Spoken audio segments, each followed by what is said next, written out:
Okay, welcome everyone to this live stream event, a collaboration of Niche, Nature's Past podcast, and UBC Press. We're going to be having a bit of a celebration and a panel discussion about the Nature History Society book series from UBC Press. Up on the screen, you can see that we have a discount offer from the press itself for all print and digital versions of the books that we're going to be talking about here today. Which you can get from ubcpress.ca, a 30% discount using the coupon code NICHE, N-I-C-H-E. Offer expires May 1st, 2021. All right, let me introduce to you the panel that we've got organized here for you today. We have got three authors as well as someone from UBC Press to talk about the series here with us. And I'm going to introduce them to you in the order in which they'll be speaking to us. So first up, we've got James MacNevin, who's joining us from UBC Press. Hi, James. Hello. We'll also be speaking to Angela Carter. Angela. Hi. We're also joined by Stephane Castonguay. Oh. Good afternoon, Stephane. Hello. And finally, Dan Macfarlane. Hi, Dan. Hello. All right. Well, welcome, everybody. Let's get started then. We've got three of the most recent authors from this, I will say, incredible book series, but I will also disclose that I am also an author in the book series. So take that with a grain of salt. But these are the three most recent, bringing it up to 40 books. So maybe just to start things off for viewers and listeners, James, can you tell us a little bit about the Nature History Society series and its overall objectives? Yeah, sure. First I should just acknowledge that I think there's been basically three people who have been involved in the series on our end at UBC Press, and I've actually played by far the smallest role. I only came on board as the acquisitions editor for this area just under 5 years ago when I joined UBC Press. And before that, it was my colleague Randy Schmidt, who was the editor in environmental history for probably 2/3 or 3/4 of the time that the series has existed. And then, of course, there's Graeme Wynn, who is the general editor for the series, who unfortunately is not able to participate in this event today. But so in many ways, I have the least to say about about the series. But just to give a bit of background on the series, Graeme did write a really great blog post for our website, which I would encourage everybody to check out if they haven't. That gives an overview of the history of the series and his thinking when he launched the series. So in a nutshell, it was about 20 years ago he started thinking that there was a need for a Canadian environmental history series. The field of environmental history was really coming into its own in Canada, and there were some book series with American presses and international presses, but often getting Canadian books into those series can be a challenge because they're focused on the American market or the international market. And so he really saw a need for a home base for Canadian environmental history. So I think that was one of the motivating factors behind the series, but also it's a lot more than that. The series from the very beginning has been a deliberately interdisciplinary series. I think it's very deliberate that it's not called a History of Environment series or Environmental History series. It's called the Nature History Society series. And, the idea has been all along to include books that look at all three of those terms and the interface between those three terms from a variety of perspectives. So it's, there have been art historians, anthropologists, at least one legal scholar, political scientist in the series. Yeah, that's you, Angela. So it's been an interdisciplinary series all along. And at the same time, it's also a very much a curated series. Graeme is a very active series editor. He's a very engaged editor with the books that go into the series, and he writes the forewords for every book in the series, which are substantive pieces in their own right and help to position the books and create a sense of kind of conversation among the books within the series. And so I think that I would say those are sort of the defining features of the series are on the one hand, the openness and interdisciplinarity counterbalanced with that strong sense of curation and a sense of like cohesiveness and conversation among the books in the series. Yeah, I was going to highlight for listeners and viewers, if you've never seen a book in this series, crack one open and take a look at those forewords. There are these mighty essays for each book, and you're right, they do over the 40 volumes now in the series, you can kind of trace the development of historical and environmental scholarship through, now I guess the first book was published in 2005, but the series had some of its origins even before that, but a couple of decades of historiography or scholarly literature in this field. James, thanks for outlining that for us. I think we'll get a better idea of what the series looks like in its most recent iterations by talking to these authors who we've got with us. So I'm going to start with Angela. Angela, you're the author of, I believe, the most recent book in the series, if not one of the most recent books in the series, Fossilized: Environmental Policy in Canada's Petro Provinces. Can you share with the viewers a little bit about what your book's about and how you came to write this book? What drew you to the topic? All right, great. Well, first, so I'm speaking to you from Conception Bay South, Newfoundland. This is where I'm hanging out during COVID. And I just wanted to take a moment to acknowledge that I used to know this as the land that my great-great-grandfather farmed on and fished from. But long before that, this was the land of the Beothuk people. And European settlers drove the Beothuk people to extinction by the early 1800s. I'm learning a lot more about the history of the land that I'm living on. So I just wanted to take a moment to say that. Before I offer a few comments about the book, though, I wanted to acknowledge also that this is likely a really tough time for many people, especially if you're juggling childcare or elder care and community work. And I hope that people are managing in this moment. And I also wanted to say that I hope this kind of webinar doesn't add pressure. To be perfectly clear, I was doing copy edits of this book when COVID hit. And I can assure you that my productivity or whatever that might be has been in a free fall ever since. So let's be kind to each other and to ourselves too, as academics in this moment. I will proudly proclaim the decline of my productivity. Yeah, free fall, absolutely. So about the book, another admission here. It was in 2011. I just was going back through old emails about this, that I sent the proposal to Randy Schmidt at UBC Press, indicating that I would have the complete manuscript to him in 2012. So things did not go according to plan with this project. Many beautiful and not so beautiful life things got in the way. So there we are. So where this book came from? Well, I am from a working class family. My family's life intersected with the oil sector in a lot of different ways. My father worked briefly offshore here as a pipe fitter in the early 1980s. And later he was helping to build offshore production platforms. Both of my brothers went as tradespeople to Alberta's tar sands or oil sands, however you want to refer to them. So I've been intrigued in a personal way for a long time about the environmental, but also the social costs of Canada's oil boom. So I began focusing on the environmental costs in particular, though, of Canadian oil production about 15 years ago. And at that time, environmental organizations were beginning to issue warnings about the intensification of a really destructive form of fossil fuel extraction that was underway in Alberta. That's the tar sands, oil sands. So my doctoral work studied that and some other cases and became, after many years, this book Fossilized that I've got now finally in front of you. So Fossilized focuses on Canada's three largest oil producing provinces, Alberta, Saskatchewan, and Newfoundland and Labrador.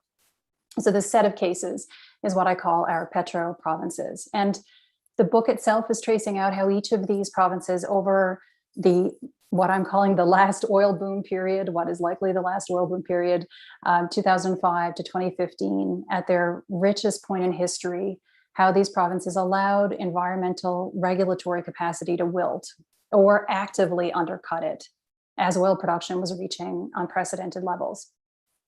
So I am by no means an historian. I don't pretend to be an historian at all, but to understand the context of our current mess, I took a longer view. And so what I was seeing is important, I think, here to the context of how I understand these cases is how the way oil was imagined at the start of commercial production. So this is in the 1960s in Alberta and Saskatchewan, 1990s in Newfoundland and Labrador, and earlier with exploration work as well. Oil was imagined as nothing less than an economic savior for these provinces. It was a way to diversify from previous industries that had gone bust, so wheat or cod, and transition from being poor colonies, what were considered to be colonies within Canada, to growth leaders. So oil was hailed in different ways in these provinces as an economic and also a social miracle. It's considered to be a lifeblood in Alberta, a chance to find a place in the sun in Saskatchewan, or an opportunity to become masters of our own destiny, or to find an escape from poverty in Newfoundland and Labrador. So successive governments, I trace out how successive governments seized on oil as an economic last chance, offering a wide range of enticements to kickstart and then grow and sustain that sector. So by the time we get to that 10-year period that I was looking at, the provinces were in the midst of a remarkable economic expansion thanks to oil. But this was, and it still is, based on extreme, unconventional oil. That's tar sands in Alberta, fracking in Saskatchewan, and ultra deep, very far offshore extraction in Newfoundland and Labrador. So this is what journalist Andrew Nikiforuk called the ugly, difficult, and tough stuff at the bottom of the barrel. And we saw this, we see this playing out in these provinces. So while these three provinces were strikingly dependent on oil for revenue and exports and that sort of thing, the environmental toll of that intensifying extreme extraction was dismaying, and especially the climate cost. Yet even when they were awash in oil revenues, richer than they'd ever been in the past, the petro provinces actively weakened environmental regulatory systems. And I document this in case by case through the book, paying attention to environmental assessment processes, barriers to government transparency with the public, a simple lack of research on the sector's environmental impacts. So, things that we simply don't even know and didn't really bother to research well. And of course, remarkably incomplete policies on carbon emissions. So basically what these three provinces have done over time, particularly in this decade, was to give a free pass to the sector. And yet we know the oil and gas sector is the leading source of emissions, the fastest growing source of emissions in Canada. So this has been pretty depressing work. I'm not saying that the book is a good news story, but now I'm focused on more forward-looking projects on solutions. I'm doing some international comparative work now on the countries that are moving to ban oil and gas production, given the climate crisis, to choose to keep fossil fuels in the ground. So I'm hoping that from what I learned and presented in that book, we can find some solutions to doing it better in the future. So that's a little teaser about what I've been up to in Fossilized. Maybe not a good news story, but a critical story. And I was going to say, it's so important to have that recent past. I mean, I will say this as a historian, we're not great on the last 20 years. And having that kind of insight from other scholars is essential to be able to get to those more hopeful stories, I think. Let's move on to the second book. We're going to swing back around and try and move our way through all three books here, because I've got a ton of questions for Angela, because this is an area I do research in, but I won't dwell only on energy history and oil policy here. But let's move on to Stephane. Stephane, your book is coming out soon here, called The Government of Natural Resources, Science, Territory, and State Power in Quebec, 1867 to 1939. I wondered if you could tell us a little bit about what your book is about and what led you to this topic. Sure. Thank you, Sean. So the book, just to bring some context, is actually the translation of a book published in 2016 or 17 in French in a collection called Historical Geography. And so it's about the role of state scientists in framing resource policies in Quebec from Confederation to World War II. And actually, I'm interested by the growth of science in the public administration in relation to the exploitation of natural resources as a state project. So what I do in the book is to study the history of mining, logging, hunting and fishing, as well as agriculture, And I describe how the exploitation of natural resources is made as an object of knowledge and a tool of government. So I explore how scientists turn ideas into policies that regulate human behavior and human interactions with minerals, with trees, fish and game, crops, livestock, and the land itself. So one of the interests is to look at how the construction of the landscape by scientists leads to a certain definition as to the way that natural resources are to be extracted, improved, and protected.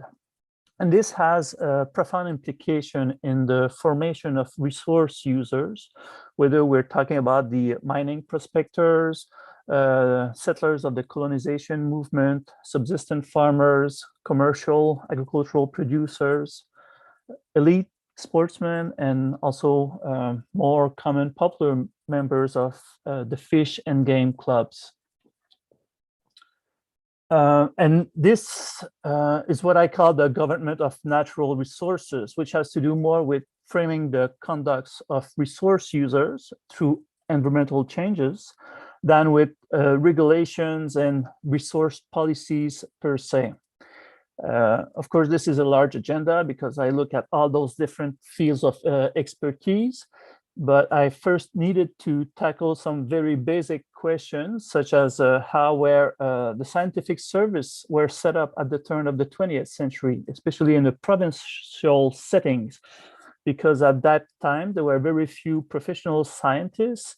And even in the universities, the Faculty of Applied Sciences were barely being set up.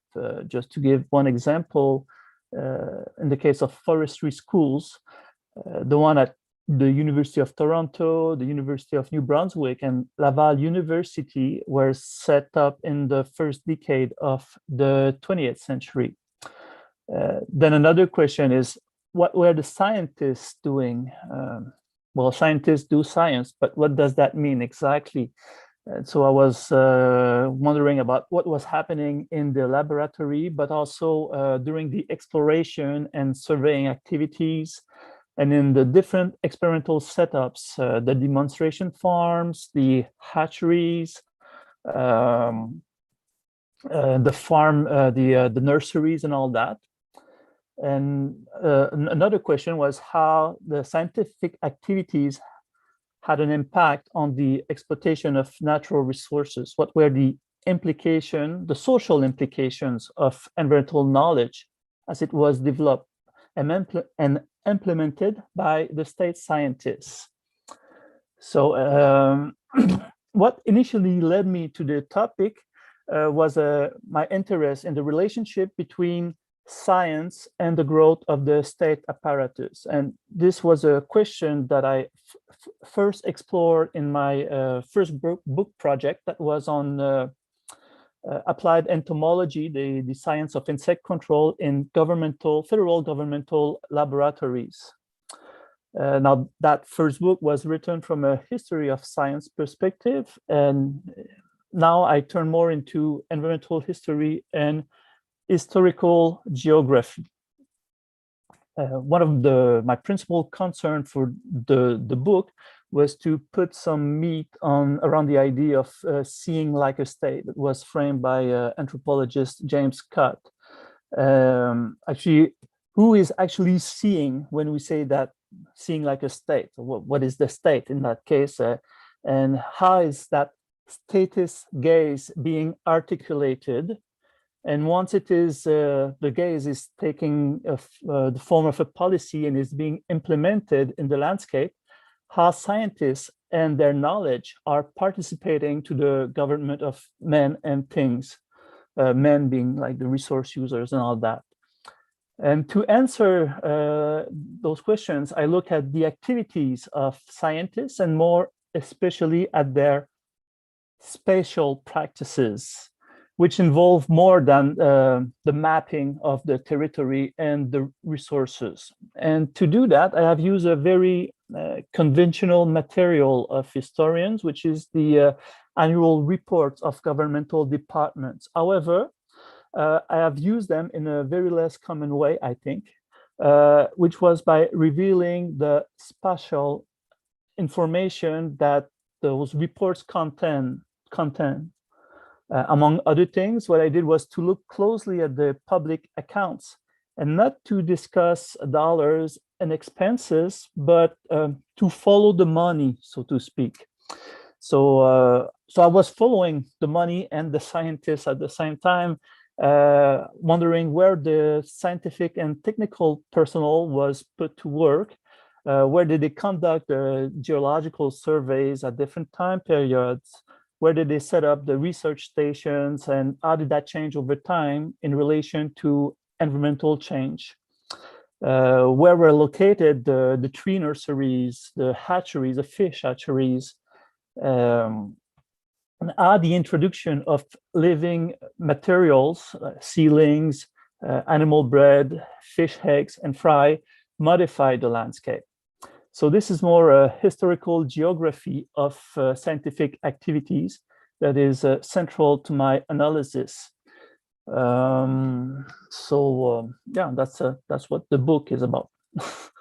And I'm already seeing some possibilities for intersection with Angela's book, because now I'm wondering, what's the role of science in contemporary or near contemporary environmental policy in these petrostates? But maybe we can swing back to that after we hear a bit from Dan about his new book with UBC Press as well, which is titled Fixing Niagara Falls, Environment, Energy, and Engineers at the World's Most Famous Waterfall. Dan, tell us all about it. What's this book about? And I think I know why you wrote about Niagara Falls, because it's awfully close to what you were writing about in your first book. Yeah, the idea for the book came out of the first book. I mean, I could expand on that, but it's pretty clear they flow out of one another. Bad pun, of course. Which, for the audience who don't know, Dan's first book was on the St. Lawrence Seaway. Right. And of course, doing water means you get to do lots of water puns. But this book, like Stephane and like Angela's, also looks at the role of the state quite heavily and the role of expertise, although I look at engineers maybe a little more than scientists, but there's a lot of parallels there. And so, yeah, this did flow out of that first book. And I guess sort of the animating questions are, during that first book, I discovered the extent to which Niagara Falls had been very heavily manipulated by both Canada and the United States. So uncovering how that happened, why that happened, the extent of it sort of became the goal. And it was, fun to be able to just focus on something that's actually a pretty small area in terms of total acreage and just do a deep dive into its history. And so that's looking at how does Niagara Falls become this mixture of the artificial and the natural. So in some of our academic jargon, how does it become hybrid infrastructure, to the point that you might even say it's fake to an extent. So unpacking that became one of the things I was most concerned with. And so that involves looking at or focusing on the role of the state, especially the state-built hydroelectric projects later in the 20th century. So I'm concerned with how the US and Canada shaped Niagara Falls, but in turn, how dealing with Niagara Falls shaped the political systems of the US and Canada. So to do that, it's environmental history, but I'm trying to bring in science and technology studies and envirotech.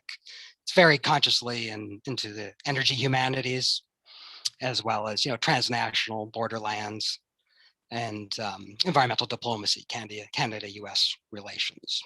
And then with dives into historical geography and environmental policy at times as well. Of course, that's one of the attractions of this series, is that ability to go in those different directions. So very much looking at how that expertise, how it, between the different countries, between different agencies, between Ontario and New York State, how that expertise meets at the border, how the border becomes sort of a crucible of knowledge and changes that expertise in many ways. So, I mean, obviously a lot has been written about Niagara Falls, especially in the progressive era, late 19th century, early 20th, when Niagara Falls is sort of where you see a lot of the formative advances in large scale hydroelectric production and distribution happen at Niagara Falls, and it becomes associated with that. And of course, there's lots of work on the tourism as well. So in my book, I'm focusing more on the 1920s to the 1970s. So the period when the governments and the states get involved in building the hydroelectric projects rather than private enterprise. But also very much I'm looking at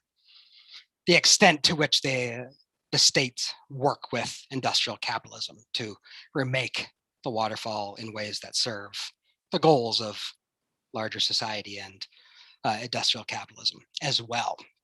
So I do cover in the first few chapters of the book the period leading up to 1920. I won't say too much about that because that has been well covered by others. But what comes out of that period, and the reason I go over it in the book, is to establish that there's this history of a tension between trying to get maximum beauty versus maximum power or energy out of Niagara Falls. And that tension defines the modern history, I think, of Niagara Falls. So it's how much water can you divert away from the waterfall for electrochemicals and for hydroelectric production.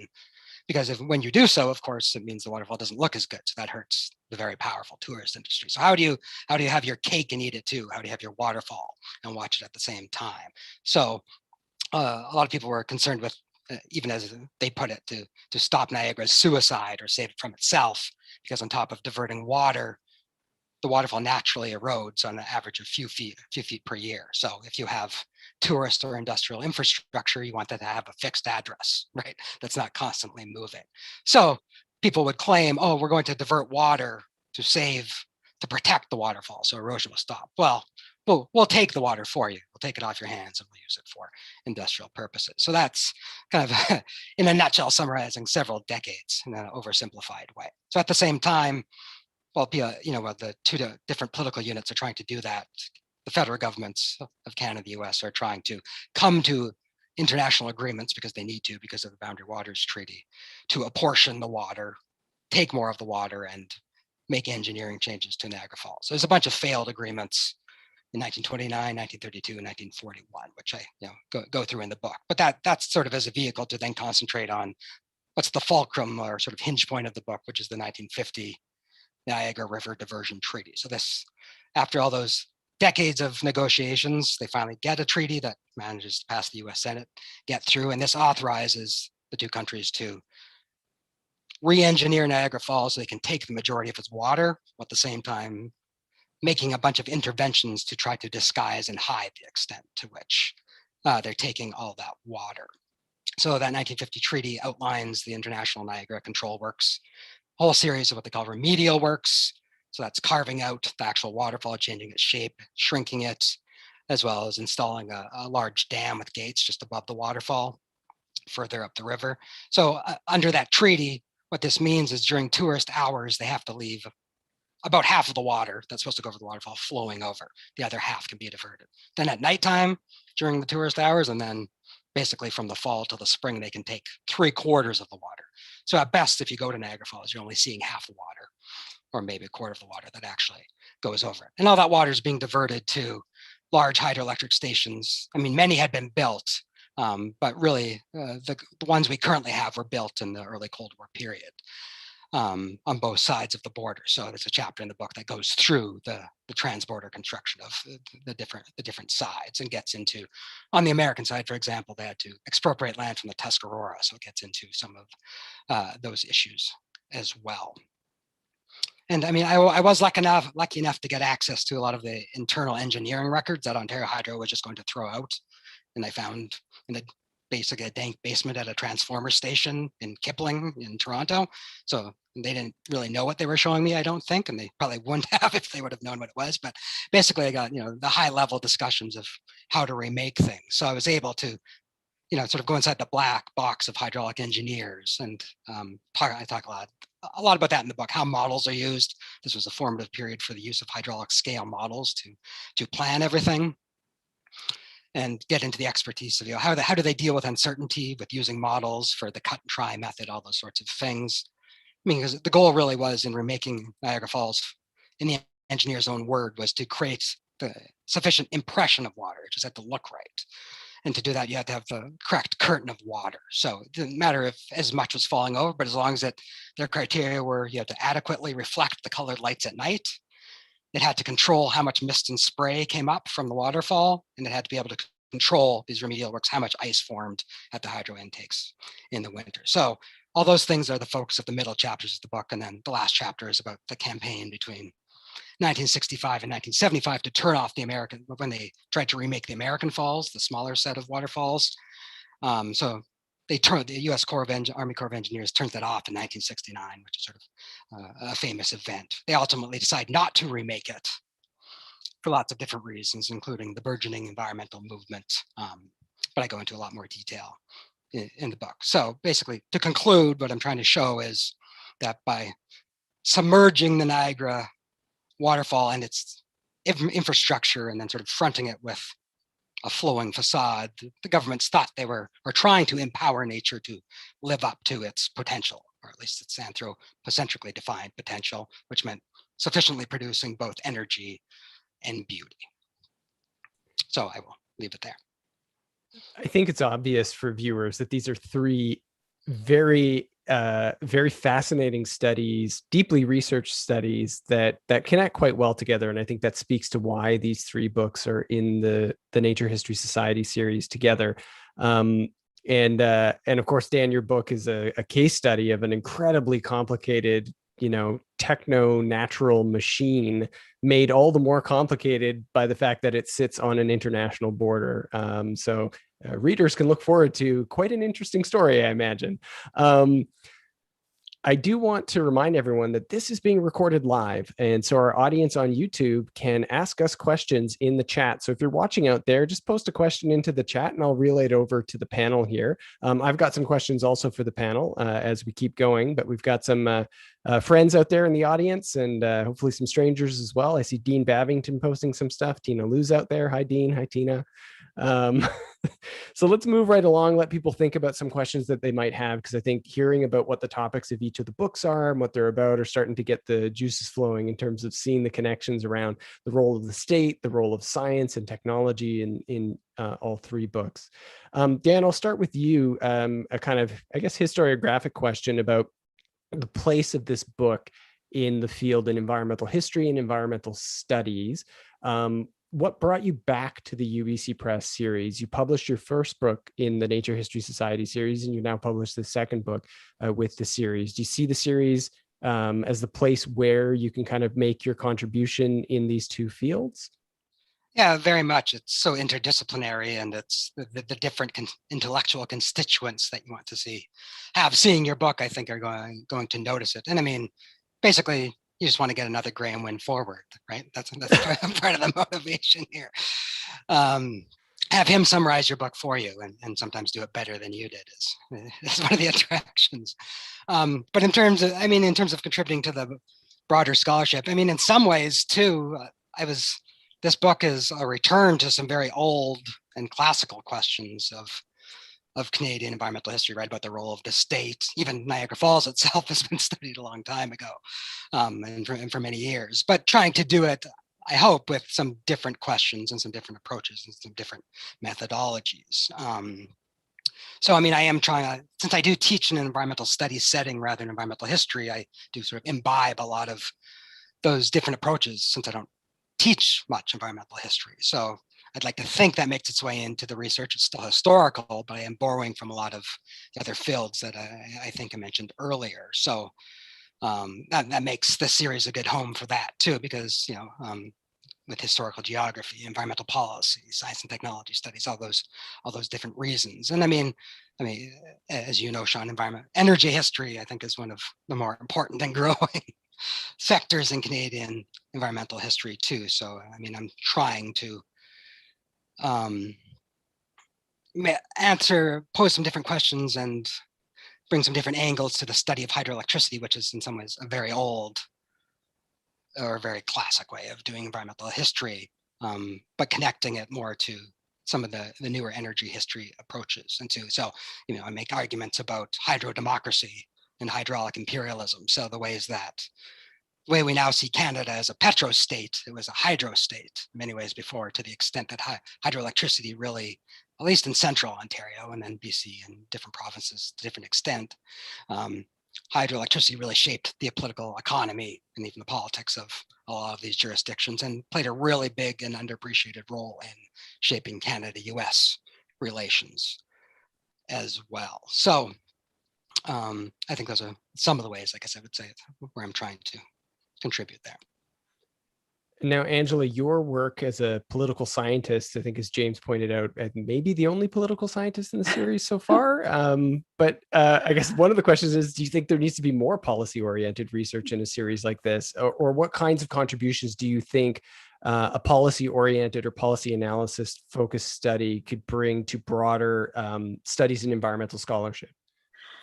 Yeah, it's funny that you say that I'm your potentially your sole political scientist. I met Graeme Wynn at the book stand at UBC Press one Congress, and Randy introduced us. And Graeme, I think, was more convinced that there was more history in my book than I was. So I'm still, even at this event, I'm like, oh, I don't know if I should be here. I hope you're putting up with me. But so basically, in the work, what I was doing is trying to understand environmental policy in these cases by drawing together a lot of different fields. I mean, I was working through work in the fields of economics and biology, geography, cultural studies. And so I was drawn into a lot of areas where I have to say I felt uncomfortable, that maybe I wasn't doing justice to the field, but I was convinced that I needed these interdisciplinary understandings to figure out what was happening in this case.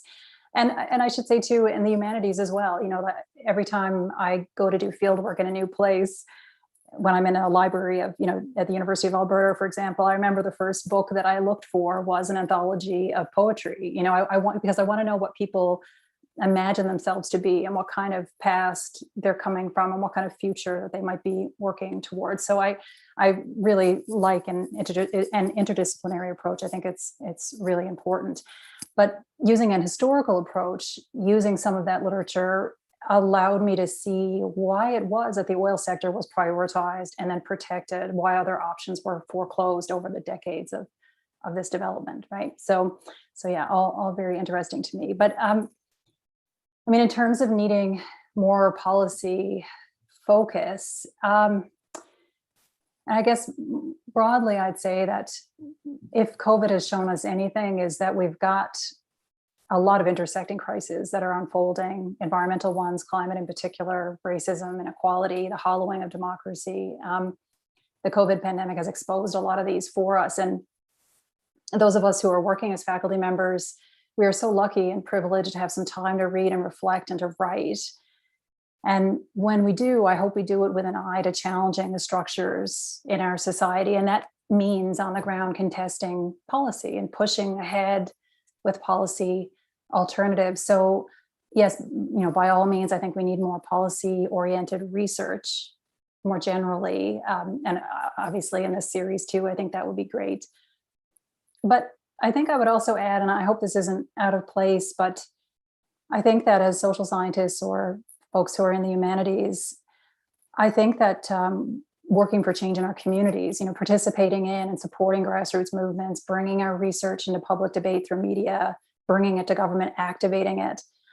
I think that's really an essential part of our work. And maybe I'm impatient, for change. I'm impatient for environmental justice, but I feel like academics can't simply publish policy work, but we also need to get that work out there. Well, and I should say, you don't stand alone in the series. Like, I think your book fits really well with with Carly Dokis's book, Where the Rivers Meet, where you've got environmental policy around impact assessment and Indigenous consultation around an energy pipeline that I think complements your book really well. And I think you've made a great point too, in terms of thinking about future action and change. If we don't have these kinds of perspectives in a series like this, it's not filling up, I guess, the full toolkit for thinking about how to affect change, particularly around environmental policy. Angela, we do have a question for you here in the audience from Tina Liu, who says, as you were talking, I thought about Friedman's first law of petropolitics. Does your study of petroprovinces lead you to make any generalizations about petropolitics in Canada? Oh, that's a huge question. I love it. Thank you, Tina. Write to me so we can talk. I think in preparing for this today, the question that I had in my mind was, what would I have done differently? And I think my focus here is through and through on what governments did or didn't do. But in reality, it's the actors from the industrial side, right? It's the firms and associations that have exerted a lot of pressure on those governments over time. And I really don't have, I don't do justice to that. The folks at the Corporate Mapping Project are doing that, a full focus on that, but I haven't. And so, I mean, I guess this is a roundabout way of answering the question to say that one of the things that we're seeing playing out is we have governments that are made very vulnerable, that are vulnerable from an economic perspective, and they're looking to fill that gap and diversify. And if they happen to find oil, all of a sudden there's this, a process that's triggered of often private actors that are trying to get what they can from those resources and creating a dependence on from the state on extracting those resources. And here what we have in Canada now is a really interesting and worrisome dynamic where we have fossil fuel extractors and proponents and associations that have aligned with the finance sector. So banks, financial institutions in Canada, and together working in tandem, pressuring governments not to enact the kind of environmental, in particular climate policies that we need right now. So I think that's something that I'm seeing playing out province by province. And I think we see it play out federally as well, that symbiosis, if you will, but that sounds too positive, but that relationship between the state and industrial actors and now also financial institutions, how we get mired and entrenched, that I think is a common trend. And the question that we need to ask now is, how do you unlock that? If we are carbon entangled, how do we untangle?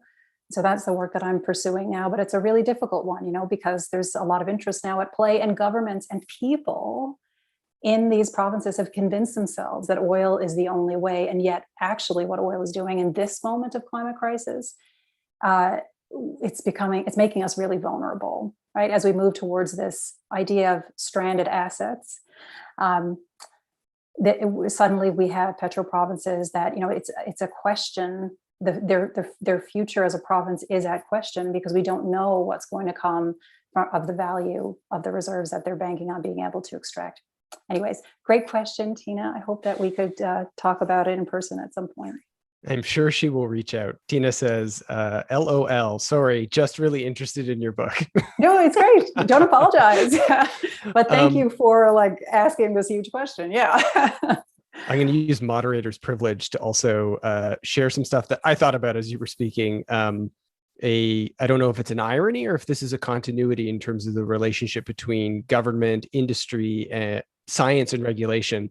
But in, I guess, Western Canada's second oil boom, before the boom that you look at, the second oil boom provoked environmental policy, provoked the establishment of environmental impact assessments, the creation of departments of the environment in the Western provinces and the Canadian government. And so, I am eager to also get your book and dive into it, because I'm curious, as you get to the beginning of the 21st century, how we go from I guess, a heightening of awareness of the environmental impacts of the oil sector, oil and gas sector, leading to Alberta's first environmental policies in the 1970s, to a very different kind of scenario where there's environmental policy, I guess, retrenchment in the early 21st century.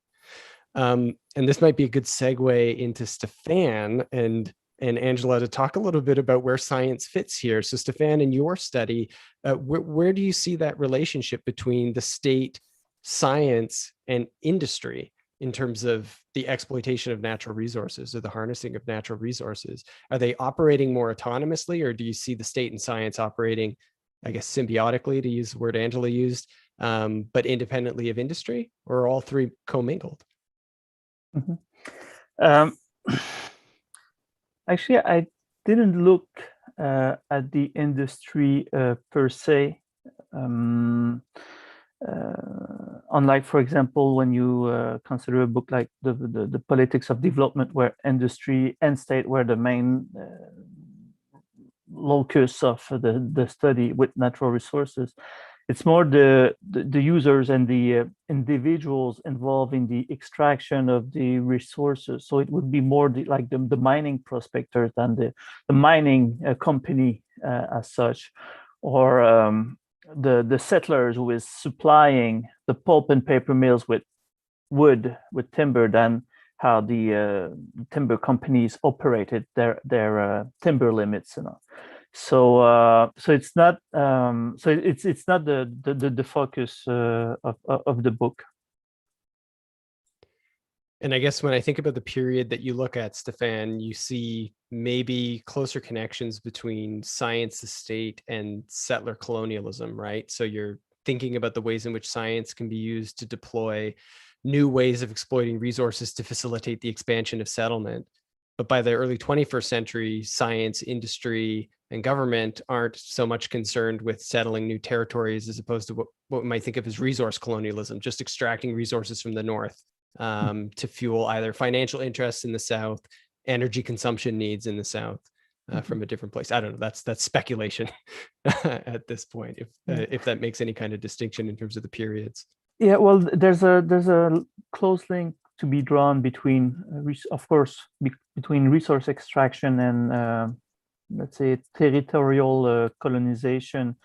And part of the work that I did address those questions in terms of how the mappings, the surveying was used to legitimate certain access to the territory and to render illegitimate also the access to territories by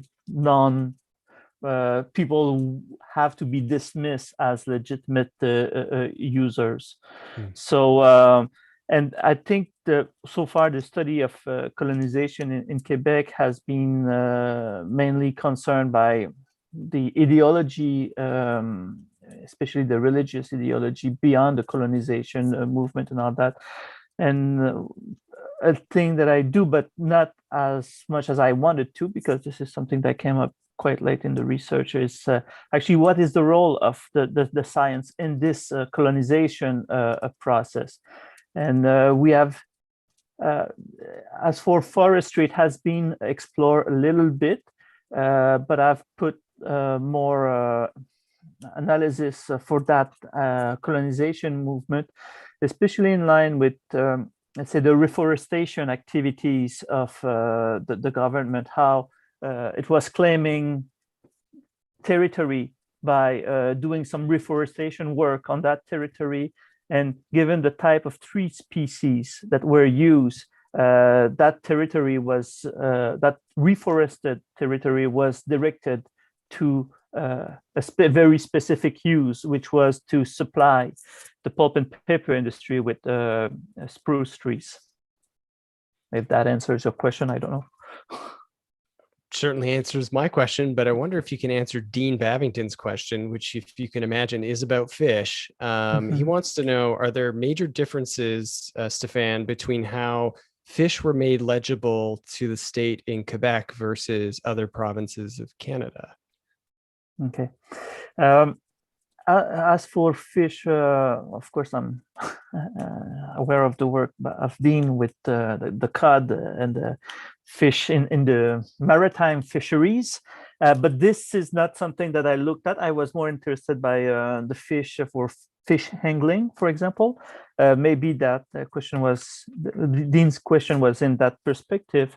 And I look a little bit at what was going on in terms of fish hatcheries and fish stocking in Ontario, not with primary sources, but the work that William Knight did for Ontario. And but that was late 19th century, and it was quite similar what was going on in Quebec at that time, because it was mainly run by private individuals. And I've been talking with William Knight recently, and we hope to put together our database and look more at what was going on in the in Quebec and Ontario in the later in the 20th century. But something that was happening in terms of rendering fish legible for fish anglers was a very specialization of hatcheries activities and fish stocking activities, where in the earlier decades, all sorts of fish were being released pretty much everywhere. Well, all sorts of fish.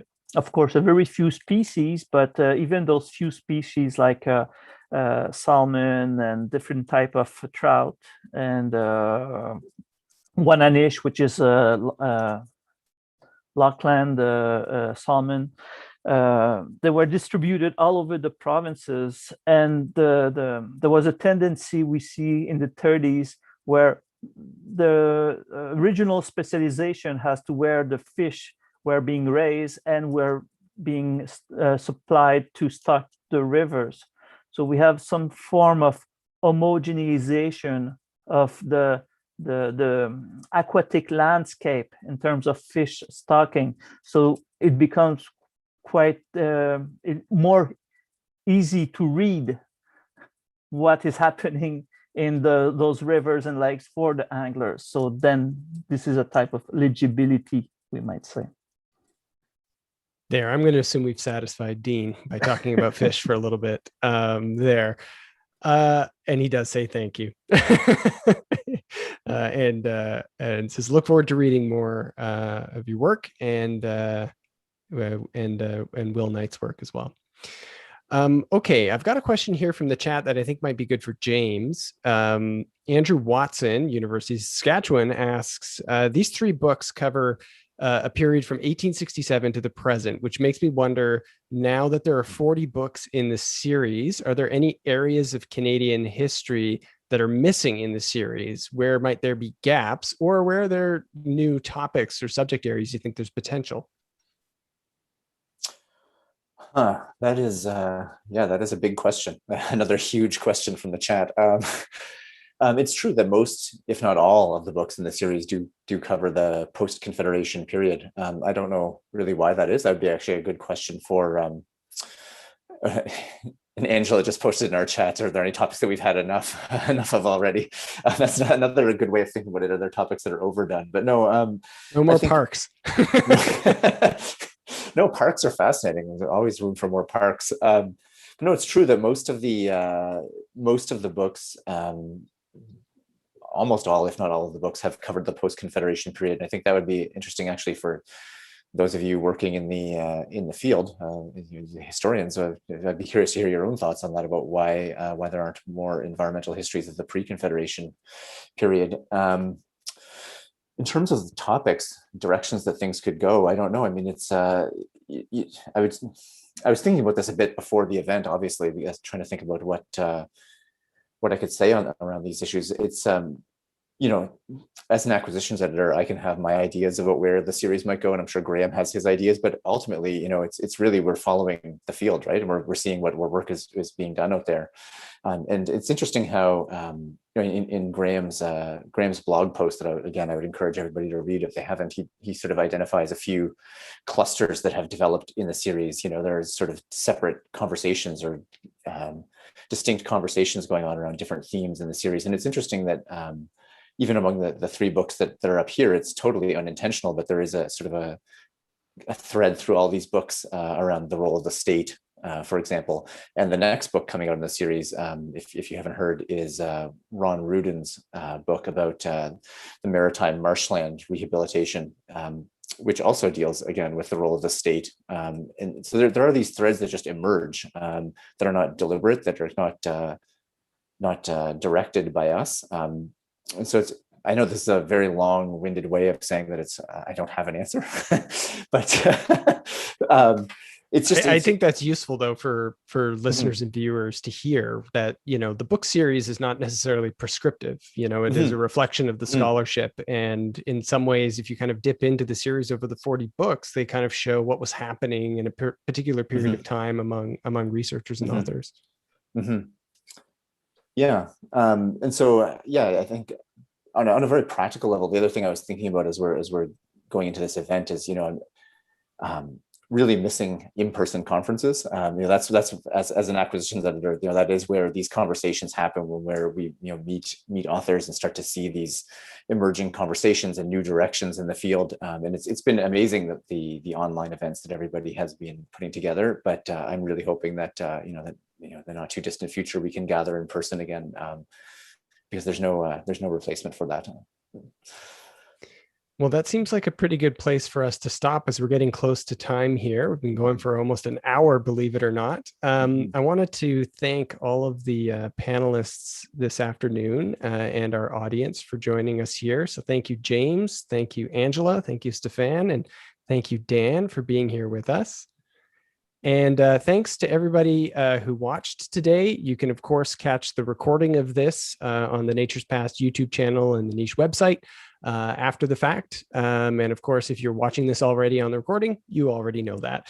And as a reminder, I'll just share one more time up on the screen here that UBC Press is offering a 30% discount on all print and digital versions of the books here that you can see on your screen over at ubcpress.ca using the coupon code NICHE, N-I-C-H-E, an offer that lasts until May 1st of this year.